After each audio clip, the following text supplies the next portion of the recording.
Good morning and welcome to News Talk WSIC here on About Town. I'm Bryan About Town here on a overcast, kind of a misty, moisty morning here in Statesville, Troutman, Mooresville in the Lake Norman area. And I'm so glad today. I'm so excited about today's show. We'll give you a preview of the bottom of the hour. I've got one of my former bosses, Krista Moore, is going to be calling in with K Coaching. She's a sales coach, and she's having some really insights on how to pivot your business. But right now, I've got two very distinguished guests with me this morning. I've got Dr. Margot Wax with me and Dr. Laura Randolph. Good morning, ladies. Good morning, sir. I am so privileged to have you both here up on his Tuesday morning, and you both are OBGYN doctors. Yes, is that correct? Laura, let me start with you. Actually, let's start with Margot. Margot, you have been with Piedmont Healthcare now for how long? I started over a year ago. A year ago. Piedmont Healthcare. And before that, I was in Aiken, South Carolina, in private practice. Excellent.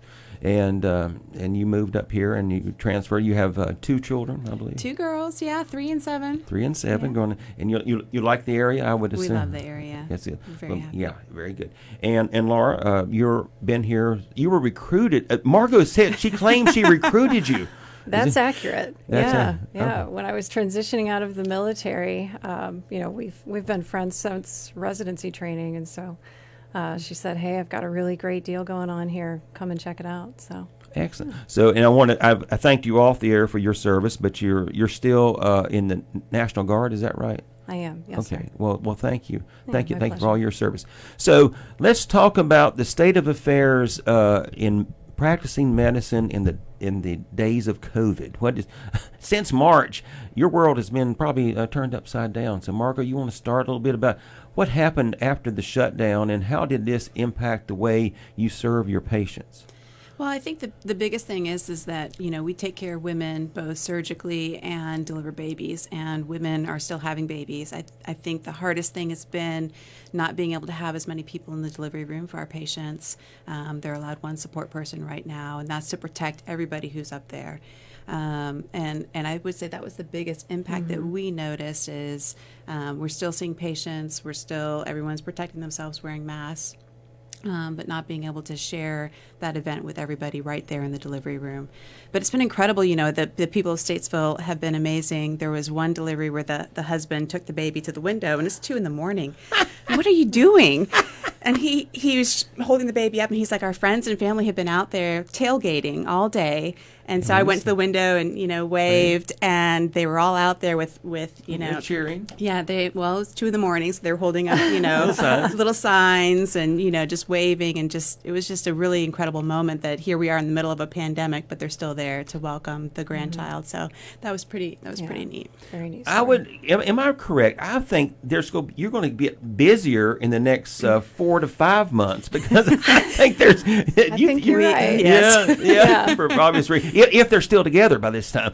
Well, this has really tried a relationship for sure. Yeah. There's been some of that. I know I talked to you a little bit about my wife and I are going through a complex diagnosis right now, and she was in the hospital last weekend, and I was allowed in. I mean, now they're just allowing one visitor, one per day. So at one time they weren't allowing anybody in. I think it's the nature of something that we've never experienced before in the medical capacity. And also I think that our job is to protect not only our patients, but people who could come in contact. And so if there's a possibility of COVID, we really are trying to protect others from getting it. Our healthcare workers, other patients, young babies on the floor, certainly. So, while we're wanting to have that support system in place, we're also trying to be protective as best as we can. Okay. And Dr. Randolph, I would ask you, what do you seen from your perspective that's been different since March? Well, a lot. Personally, I did this whole transitioning from, overseas, moving everything from overseas, buying a home, starting a new job in the middle of a global pandemic. Mm-hmm. So that was very difficult. But I think, like Dr. Wax here said, the people of Statesville have been wonderful and very resilient. And I know a lot of people were nervous about getting out and, kind of resuming care for their medical issues. But it's been wonderful to see them back in the office and get established with a fantastic patient population. Right. So I think everybody's a little on edge at first, but we're all kind of settling into, I hate to call it the new normal because it's definitely not normal. And I think it'll be a while before I can actually see people and patients face to face, because everyone that I've met, it's all been with a mask on. Right. Yeah. You have to do it all with a mask on right now. And I want to encourage anybody, it's calling in at 704-873-1400 if you have any questions for these doctors. 704-873-1400. Okay. So when we're going through, one of the things that I think that I'm so impressed with Piedmont Healthcare, because you both work for Piedmont Healthcare, and Jeff Smith is running the ship over there, doing a very good job doing it. I know with my situation with my wife, she's going through multiple consultations with your doctors. It's so wonderful to walk in to it would be wonderful to walk into your office. You have access to where they've been with other specialists, and that's the most frustrating thing to me when you go into a consultation and they don't have the data they need. Well, we have that access to notes and labs and any kind of radiology testing, which is excellent. I think, they say what's the saying, behind every good man is a good woman. I think behind every good doctor is great administration, and they give you that support to allow you the freedom to practice medicine. But then you have those resources, and that's incredibly important for our patients. It helps streamline things. It helps prevent doing labs that have already been done, or, radiology tests that have already been done. And ultimately it makes it faster for the patients as well as the physician on the physician end as well. I would say, obviously you're we're talking about telemed. I mean, you obviously can get a telemed consultation, but your profession literally is hands-on. There's no getting around it. There's no getting around it. So, and now I know a lot of people, have they been apprehensive about coming in? There has been some of that. I think we are now seeing a lot more annuals from people who would have come in during the spring and summer. So the apprehension, I believe, has begun to kind of decrease and diminish a little bit. But there certainly are patients who had initially, when we were in the middle of it, March, April, would have big problems, and then they'd end up in the emergency room, and we'd end up taking them to surgery because they were afraid to come into the office initially. Right. Okay. So let me ask you this. We're getting ready to come up on one, I think, probably going to be one of the biggest healthcare debates, probably, well, maybe not ever, but when the vaccine comes out for COVID, and it may be too early, and you're probably going to not be able to answer this because you don't know all the facts yet, but are you going to be a big advocate to get this to your patients, especially those who are pregnant? I mean, it depends on the type of vaccine. It depends on its safety regulations, of course, in pregnancy. And I'm assuming what we're expecting is that it will be something that will be safe in pregnancy. If we can prevent one patient from having major medical problems with COVID or even death, I mean, we always want to prevent that. That's our goal. But we really have to look at the big picture. What are the side effects? How safe is it for our patient population? And how effective is it? It's certainly something that we, are hopeful for, but we don't have enough information at this juncture. Have either one of you had a patient with COVID and been ready to deliver pregnant? We've had them, yeah. Yeah. Fortunately, no one that has been, critically ill while pregnant with COVID. One of the things I keep hearing about COVID is, especially those who have more serious symptoms, is that it has some long-term effects on the lungs and other things. What are you learning? What have you learned about COVID and how it relates to your practice and your specialty? Well, and again, fortunately, we have not had, pregnant patients that have become seriously ill, where we had to see firsthand how bad it can be. But we've certainly had enough of our colleagues, our coworkers, that have dealt with seriously ill COVID patients. And it's affected, people that we know in our personal circle, and then also some of our coworkers, too, that became quite ill with it. But as far as pregnancy, we're very cautious, obviously, while you're pregnant and growing another human being. It's obviously a very critical time. We don't want you to get sick. But especially during pregnancy, your respiratory reserve just isn't what it normally would be. You tend to be just a little bit immunocompromised or immunosuppressed while you're pregnant. And then also you have a growing baby, a growing uterus that's kind of impinging on the bottom of your lungs. And so getting ill with a respiratory virus in particular, not the best timing. So when somebody comes to you and they're newly they realize that they're pregnant. So what are some of the advice you immediately give them? What kind of things makes for hopefully a very successful pregnancy and experience? What do you? Well, I think we start with the basics, looking at diet, looking at exercise, looking at sleep habits. We certainly review what medications they're on. Healthy baby, healthy mom is something that we talk about all the time. Mm-hmm. And it starts with what's mom doing? And is there anything that we need to tweak or curtail a little bit? Any way we can give her the maximum benefit of what she's doing. And that's usually the first visit. We talk about that mm-hmm. quite extensively. What are your plans? What are your hopes? What are your goals? And how can we help you in that? And then we move from there. And it's really a very fluid relationship. And I think it's such a unique thing in medicine is it's so fluid. We see them for 9 months and after. Yeah. And so it's a long-term relationship. And, we start off with the very beginning of pregnancy, which has normal things like nausea or vomiting. And then we get to the end of pregnancy where they're just coming in ready to have a baby and they're done. Ready to be done. Ready to be done. Ready over with it. We get to help them through all of that, which is incredible. Yeah. And do most of your patients get, what's the pain block? Epidural. Yeah. Most of what percentage of your patients choose that? 50-50 maybe? I don't know. I'd say slightly more would end up with an epidural. The nice part is we do have a lot of pain options. That are not epidural. Exactly. Oh, there's more yeah. now. Right. So, there's medications through the IV, of course, and then we have the nitrous gas, too, that can help people get over some of the anxiety related to the pain with the contractions. And oftentimes that's enough to help them through their labor course. Yeah. Yeah.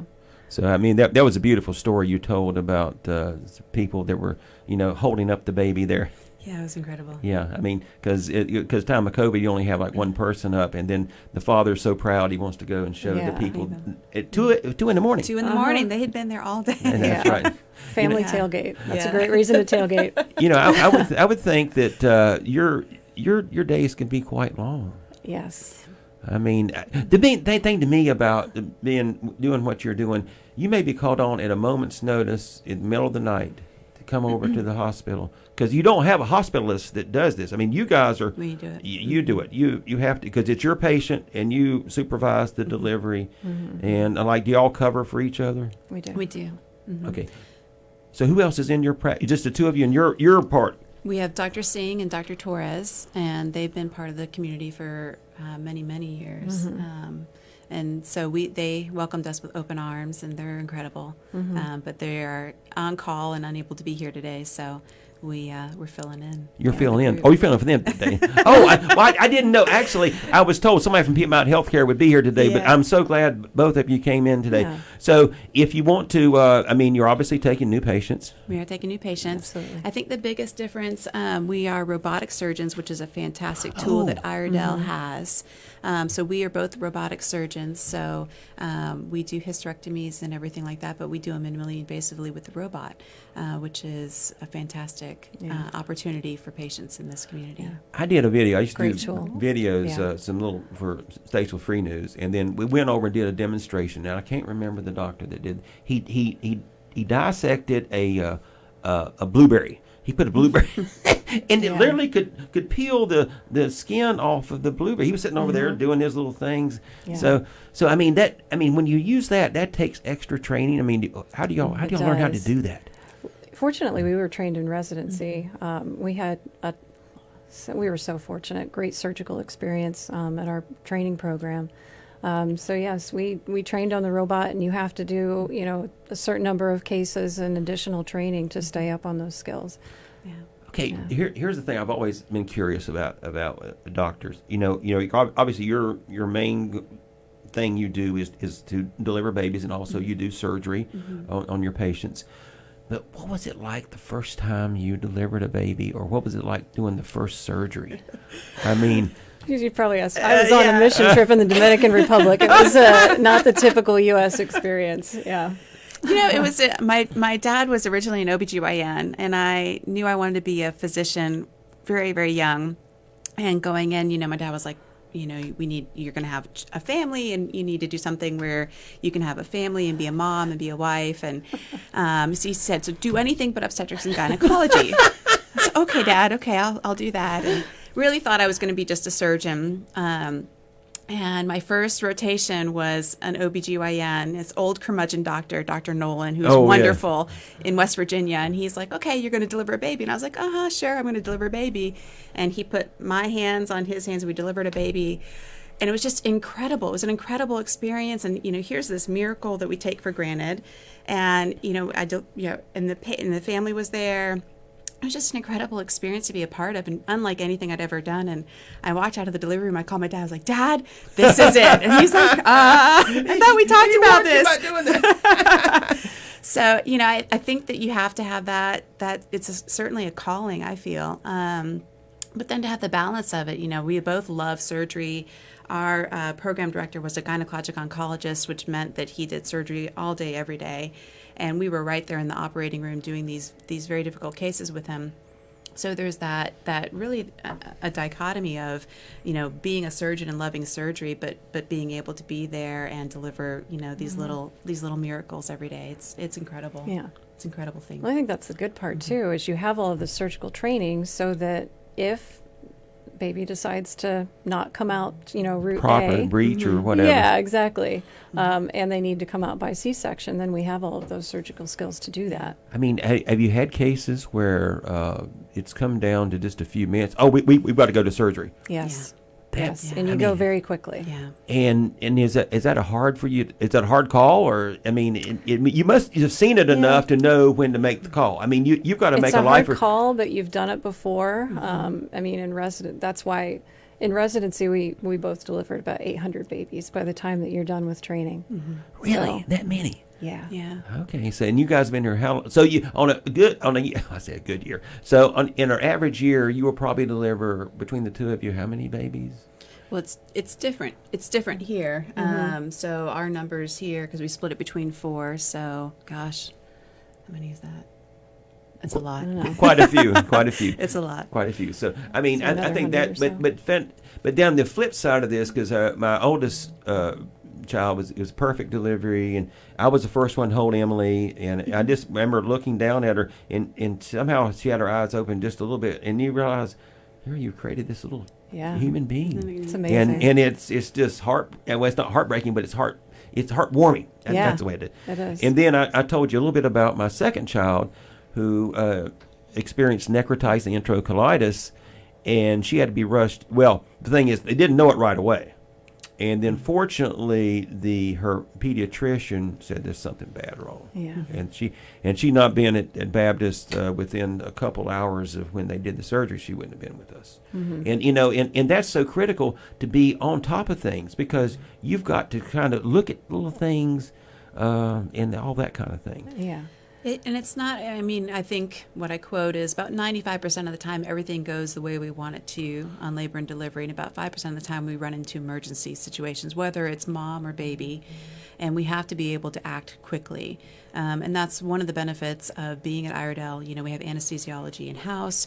We can move very, very quickly and deliver a baby and have, all the resources there to help ensure that everybody pulls out of an emergency and does very well. I don't know if you know the name Charles Turner. That may not be that he was Sarah's. He may not be. He's probably retired by now. It's been a while for that. But yeah, I credit him for. He was the banjo playing surgeon over there, the pediatric surgeon. So I know, that's cool. he came in the next day and played the banjo for us. And, my gosh, that's awesome. But in times of crisis, you develop some very close bond. I know you probably got some patients that you have more of a bond with because of the trials that they've had. Yeah. And you don't forget them. I mean, I actually had a patient last week who reached out over Facebook, a patient of mine from South Carolina, and she said, "You probably don't remember me." And I was like, "Oh, I remember." She sent pictures of her now 4-year-old son. And it was just incredible because you are there at that moment and you remember being at that moment, but then to see this beautiful child, she sent a video of him laughing and at his birthday party. And, that's a really neat thing to see and say, okay, I was part of helping this mom and this baby at a very critical moment. And I know that the pediatrician, Dr. Bentley, he's not still working with you guys.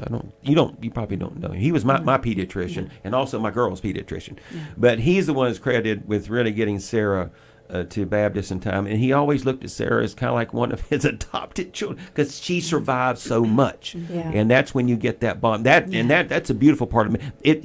You can't get paid for that. I mean that goes beyond your pay grade right there when you've actually done something that's been over the top. Yeah. So had you not been, I'll have to throw this one. This is a wild card. Had you not been doctors, what would you have done? Do you know? Ooh. Yeah, my mom, that's funny. Both of our parents tried to talk us out of this. Now, were your parents doctors too? Well, my mom is a nurse. She's worked in the surgical field for many years. It's in your blood.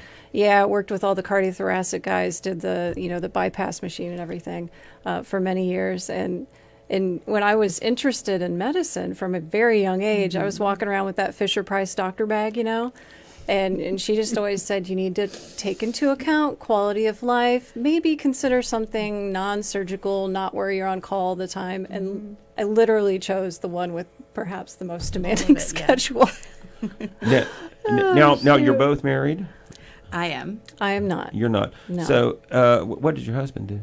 He's an industrial engineer. Okay. So we're complete opposites. So, and he probably misses you a lot because you're probably at the hospital a lot. And he pre-COVID traveled quite a bit too. So we are used to being pretty independent, but when he's home, he holds down the fort very nicely. And he takes care of the kids very well. Yeah, That's right. He does. Well, I know I used to do that a lot when my wife was out of town. She traveled too, and so it is important to have a good partner there. Yeah. That's right.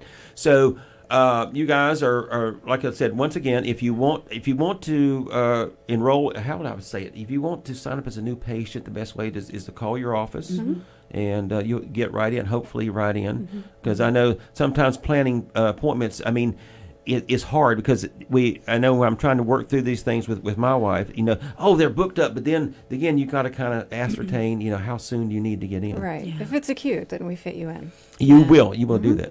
Yeah. So, I applaud Piedmont Healthcare. They've done so much to improve the health care of you folks. Now, you go both to Davis and Iredell? We're at Iredell. You only Iredell exclusive, okay? Because that's where my two girls were born. It's where I was born. So, I go way back there. Okay, so any closing thoughts? Any advice you would give a mom to be right now? How soon do they need to get in to see you after they're determined that they're pregnant? Usually within 8 to 12 weeks. A gestational age is when we like to see them for their first visit. And I think more than anything is that as we move forward, our goal is to keep everybody safe. But there's only so much that we can control and just reach out. There's so many patients that have done this already in our community, and using that resource in the community to help kind of what their expectations are and how everything went would be a great thing for them. Mm-hmm. Okay, and Laura, you? Yeah, I think another big take-home point that we wanted to get across to everyone is the fact that at Iredell you have the option to have a natural birth experience. So if you don't want an epidural, we have a lot of other options for you, whether it's the nitrous gas or the birthing pool, different things to facilitate positional changes throughout your labor course and delivery as well. But then if things don't go as planned, then we have all of those resources too. Okay, here's the big question. Who has delivered the most babies at one time? Y'all both done triplets? I don't know. At one time? Yeah, triplets. You've had triplets. Now I've done 19 babies in 24 hours at a time. 11 babies in 12 hours. She wins. You win the prize. All right. Okay, this has been Dr. Margot Wax and Dr. Laura Randolph with Piedmont Healthcare. Ladies, it's so good to have you on News Talk WSIC. And tell Jeff hello for me, and tell him he's doing a good job keeping you folks with Piedmont Healthcare. And we're going to chime out here at the bottom of the hour. We're going to have Krista Moore with K Coaching. So, ladies, have a great week. Thank you. Okay, thank you. News Talk WSIC.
And this is Bryan About Town here on News Talk WSIC on October the 13th, a Tuesday, kind of a misty, moisty morning out there. I want to thank so much my two guests, Dr.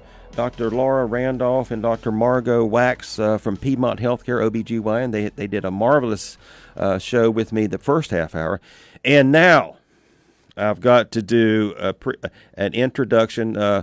I'm very pleased to have one of my former favorite bosses, Krista Moore. Krista, how are you doing? I'm doing great. You look lovely this morning. Thank you. I'm a little tired. I know, and I'm sorry. I'm so sorry for your loss. I know you had a death in the family. I'm so sorry to hear that. Yeah, we had a tough week. Okay, well, hope things are going better this week. And I do want to introduce Krista. I think Hunter Wiley is watching in too. I told him you were going to be on, so we have some former folks we used to work with Corporate Express. That's great. Hi, yeah. Hunter. Hey, How Hunter. are you? Good morning. Good morning. Good morning. Maybe Mike Rowe is. I don't know. I haven't seen some of these characters in many years. There were some people we worked with, but Krista, it's so good to have you on my my show here about town. This is we're serving Statesville, Troutman, Mooresville, in the Lake Norman area. Now you're in Raleigh or Cary. Where are you? I actually live in Wake Forest. Oh, that's right. That's right. You live in Wake Forest. But we're maybe, I don't know, a minute from Raleigh. We're in North Raleigh area. Okay, so one of the things that we'll dive in here. Why don't you describe what you do? What is it that you're doing now? What is your business? Sure, that'd be great. Well, right now I'm sitting in Krista's corner, and this is what I call it, but this is my little coaching corner, and I've got my blue chair that I say makes me smarter. But I'm actually doing what a lot of businesses are doing these days, which is reassessing purpose and passion, and really trying to discover what's the go forward plan. You know, the pivot is a popular word these days. Yes. Yeah. So I'm going through a pretty significant transition in my life and in my business. It's kind of scary, but it's been a lot of fun. But you and I go back a long way. I mean, I was a VP of sales for Corporate Express, and you were one of the sales leaders in that market. And gosh, that was what, 20 years ago? It's 20. Yes, Krista, it's 20 years ago. Is it hard to believe? It's hard to believe 20 years ago. Yeah. I mean, my background has always been business and sales leadership.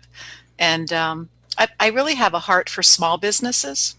And actually, I don't know if you knew this about me. You probably did, Bryan, is I grew up in a small coal mining town in western Pennsylvania, and my parents owned the local tavern, and we lived above it. So my life was small business. Essential small business. That's paid essential. But now, wasn't there a component? Weren't you involved in motorcycle racing? Or I can't remember that. Oh yeah, that's funny. You remember that. I remember that.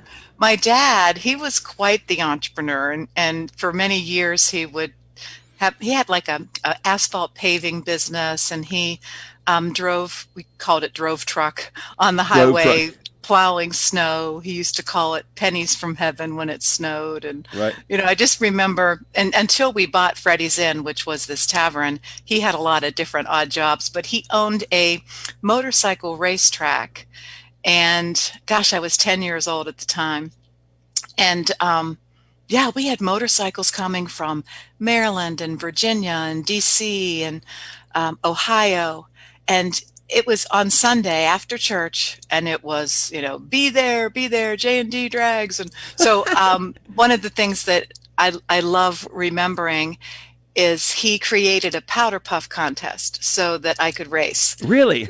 Yeah, because it was mostly guys. It was all guys, but I had 3 brothers, and they all got to race, and so he created a powder puff contest so I could race my motorcycle. You can get in there with the boys, and that's a question I really wanted to ask today. It's been 20 years since you and I worked together at Corporate Express, or right at 20 years. How would you score the because you broke some glass barriers, I think, when you were at Corporate Express as a woman. And I think so. I think if I recall correctly, there were 30,000 employees worldwide, and there were a handful of female executives. Mm-hmm. So 20 years later, how would you score corporate America on how they're treating women in the workplace? Well, that's a great question. Average? Well, it's a little bit like, I've had we have Chief David Addison. He used to be with the police force in Durham, and he's our police chief now. And of course, the other big burning issue now is race relations. I thought, 20 years ago, I thought by the time we got to 2020, we would be in better shape. Oh my gosh. Yeah. and it looks like that we're still just going in circles, in some ways. So that's what it feels like. And as far as women in leadership and women in business, I say average only because when I think about, gosh, in 20 years we could have accomplished a whole lot more. But I think that there's been tremendous opportunity for women in leadership, and I'm really proud to be a part of a lot of organizations that have mentored and helped women grow in leadership roles and positions. I didn't know, Bryan, I don't know if you realize this, but about 11 years ago, I co-founded a women in leadership organization called OPWIL, which stands for Office Products Women in Leadership. All right. Yeah. And gosh, we've been going strong now for 11 years and have done some wonderful things to help and retain women within that industry, helping them grow and not, want to quit or, just kind of hang out and make sure that they don't make it and continue to maintain it a male-dominated industry. And I think there's lots of industries where there have been women organizations and groups that have been kind of cheerleaders and helping women and mentoring them to stay within what would be in the past more of a male-dominated industry. Right. Because I've always felt like, so the majority of the folks that you consult with now are still in the office products industry? Because that's the industry you and I No, actually, for many years that was the case. So just to go back a little bit, I left Corporate Express and I started my own business, and I started from scratch. I mean, it was no customers. I was completely at ground zero. A very scary time. But what I wanted, I didn't want to do anything in the industry that I had known for so many years because I was just done with it. However, that's where my past relationships were. That was where people kind of knew me. And one of the first opportunities that I got was within that industry. So my business grew in a way that they say, there's this saying about finding your niche. And they say getting rich in your niche or whatever, but really focusing on your niche. And I was one of those ones who was like, no, I'm not going to do that. But it really proved to be the right way to get the foundation for the business off the ground. And so for about 8 years of the 18, we were very heavily marketing to and selling to within the office products industry. Yes. I'm so out of touch. I don't even know. I guess I know there's still a Staples. Is there still an Office Depot and Office Max? I don't know. Most people. Well, and it's interesting because we could probably talk about the office products industry forever, getting caught up. But this is applicable to many, many industries, right? So, in the day, there were 5,000 to 10,000 small mom and pop operations that then eventually merged and through acquisitions, and then the big boxes kind of took over. So we're speaking specifically about a B2B environment for office supplies, but many industries went through this same consolidation, mergers, acquisitions.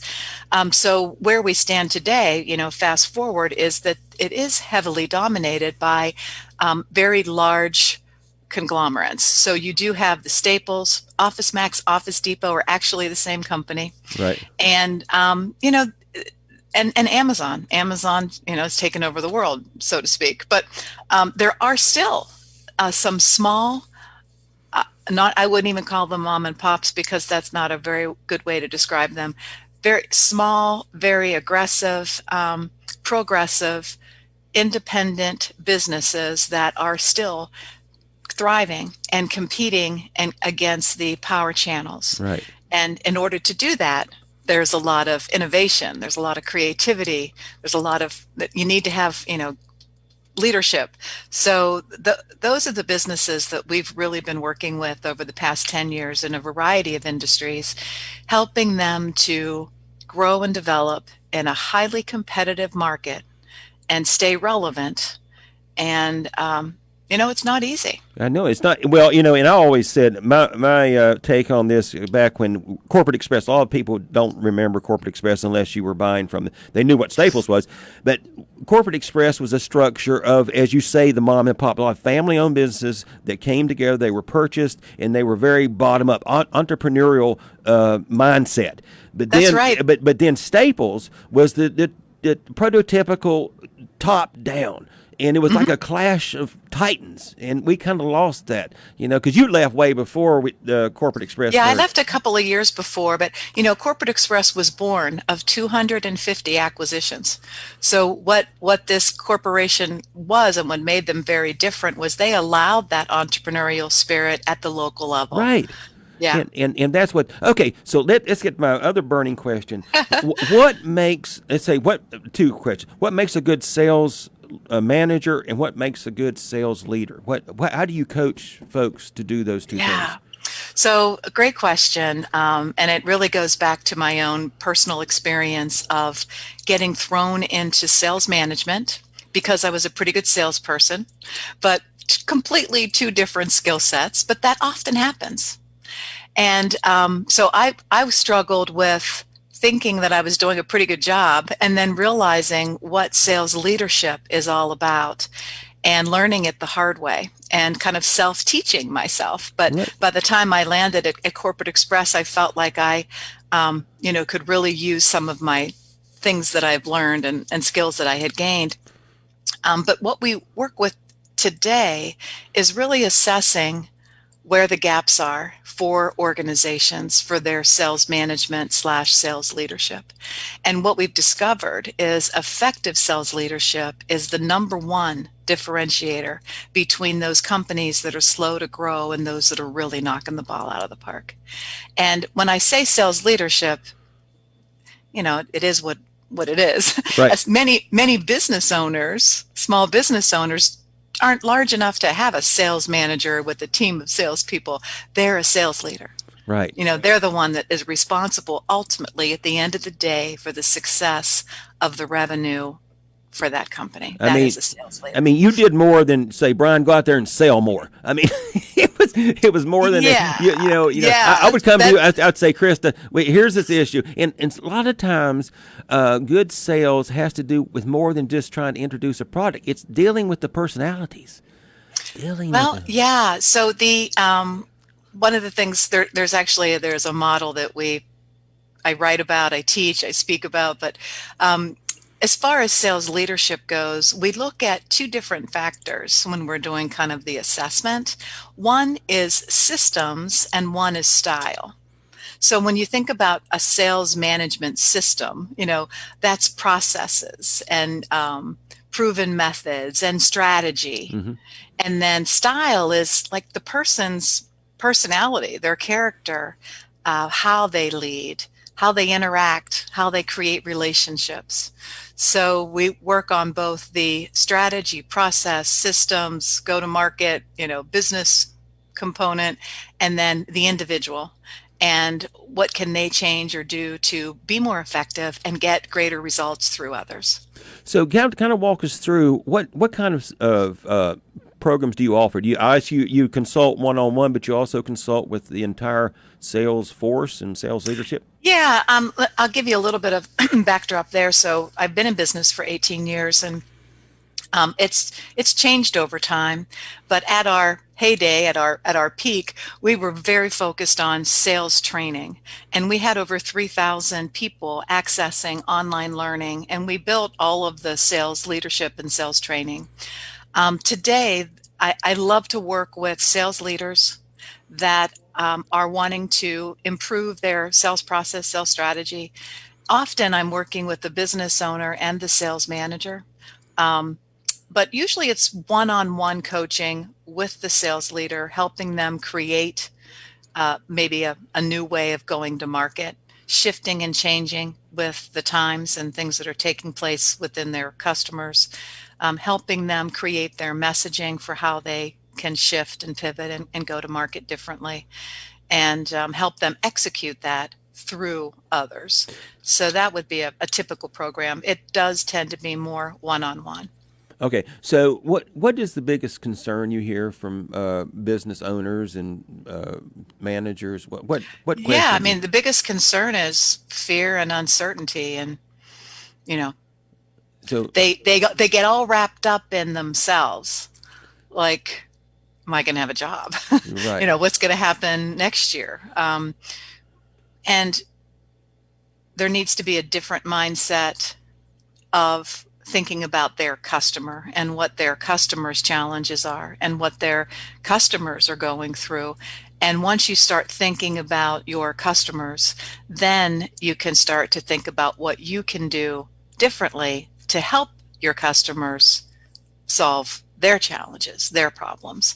And sometimes it's just like this flip. It's like, oh my gosh, I never looked at it that way. Yeah, if we're going to pivot and change what we do, it can't be for our own needs. It needs to be because this is what our customer now needs. And sometimes the light bulb goes off, and then we can, get on a really good path of, okay, what's our shift? What are we going to do different? And what's the pivot? one of the things that I keep thinking about is let's just say we get to the miracle vaccine, and COVID is no more. We vanquished COVID. It's gone. Mm-hmm. But I still think businesses have realized they can do business differently, and they make it still continue to do business kind of like they're doing now, maybe remotely. What do you think? Oh my gosh. Well, I mean, Microsoft is a great example. They just announced that their employees are going to be working remotely forever. Really? I mean, they put that stake in the ground, yeah, which is crazy. I think what's happened, Brian, and you can appreciate this, is businesses have realized that, sure, sales and revenue is down, but they have saved a ton of cost and expenses in Brick and mortar. travel. Yeah, brick and mortar, travel, entertainment. Those were the top heavy cost lines on their P&L for sure. Well, now they don't have that anymore. So it's balanced.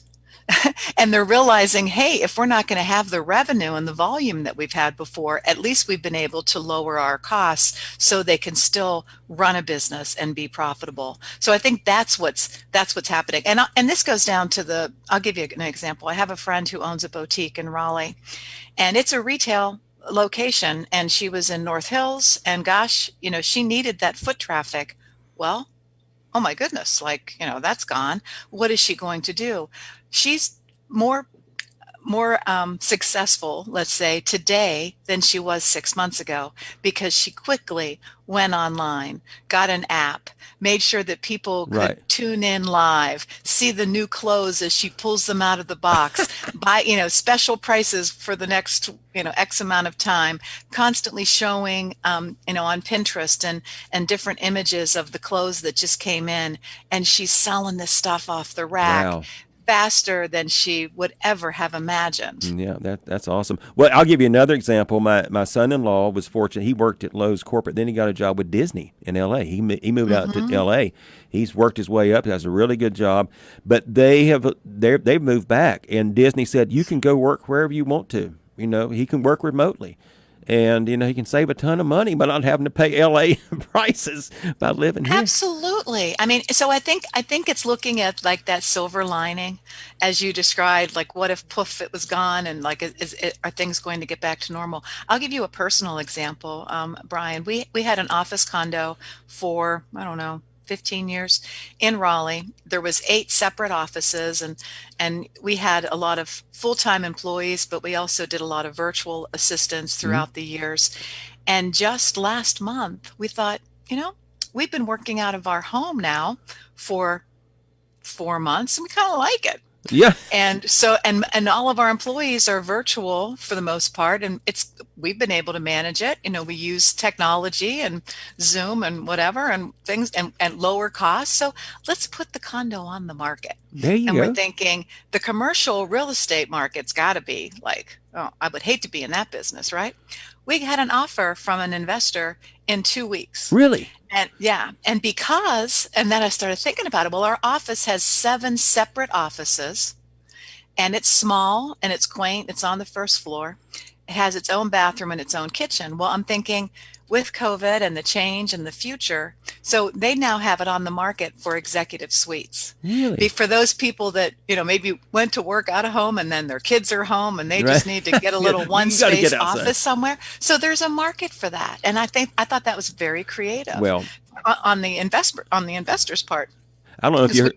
Well, it's right. That's right. I don't know if you heard in my first half hour, I had two OBGYN doctors. I was listening to them. They were great. They were great. And then great. and I told them, I said, to get ready for the onslaught, because about 4 months from now, they're going to get hit hard, providing that these people are still together. Is that right, Pat? I mean, Pat Shannon, he's coming up the top of the hour with the home ad show, the world famous home ad show. We have it's like a call-in yard sale every day. It's been going on for 30 years. And Pat's will come up here at the top of the hour. Now, let me ask you, does my memory serve me correct? Weren't you on TV, or you almost became an anchor or a news? You did, didn't you?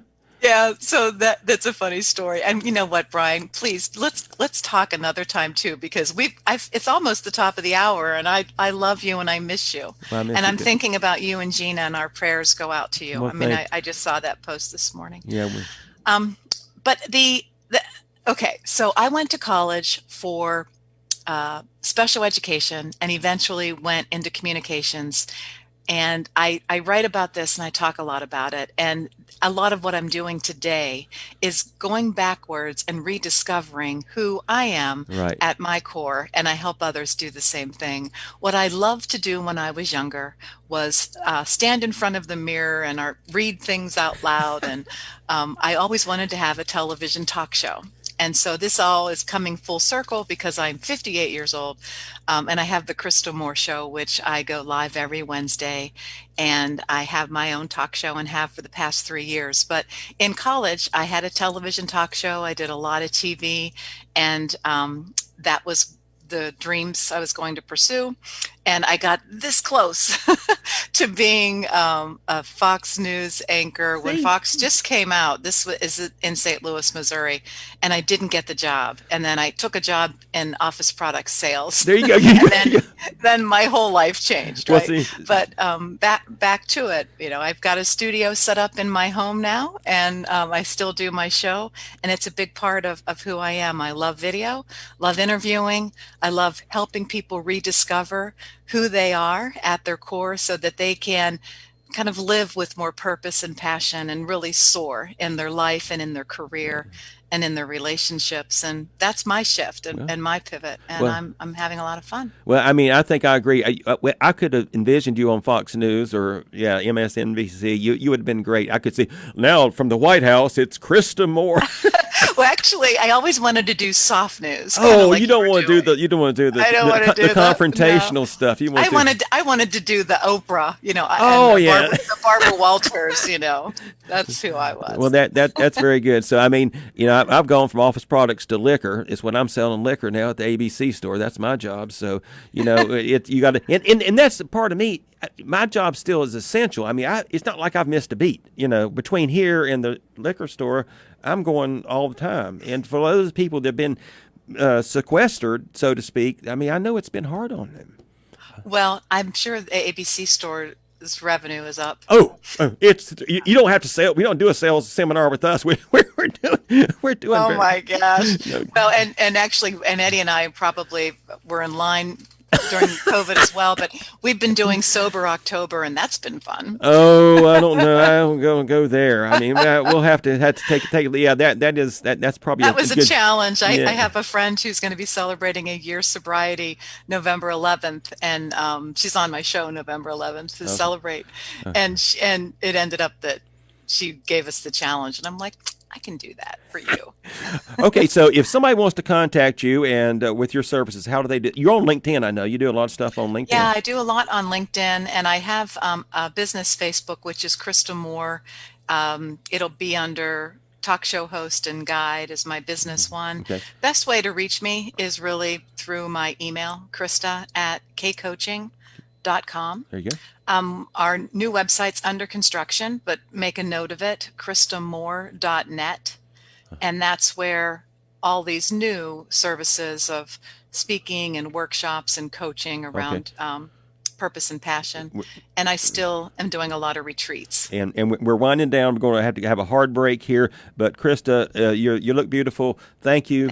You've had this is a great show today, and want to thank you for coming on. And we're going to sign out right here. And like I said, I'm going to reshare this on LinkedIn and Facebook. Okay. So I'll tag Sounds you. great. All right, we'll do it again. And this has been About Town with Krista Moore with K Coaching on News Talk WSIC. It's Home Ed Show at the top of the hour. Pat Shannon, come sell something. Call in.